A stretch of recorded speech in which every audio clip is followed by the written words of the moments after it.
čistoći radim već 20 dana. Pa dobro, da sad mi se dobro čini. Pa ništa normalno.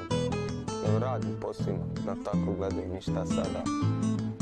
Da radim ono smeće i to ništa predasu, da nema nikakve ništa. Radim već 3 godine i 7 mjeseci, čistoći.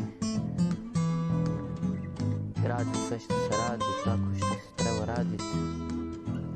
Pa ljudi su, ne znam, neki su kad nas vide, ne znam, evo smećari, nemaju pojma ili bilo šta. Tako neki nemaju strpljenja i čekaju praznu kontejnere i to sve. Pa trube s autima i tako dalje, pa mi moramo žuriti i tako sve. Pa ja da mislim, ljudi nemaju razmišljaju nama dobro, ne, nego samo loše. A mi u biti čistimo grad. Ne. Tako. Pa tako se ljudi postave, ne.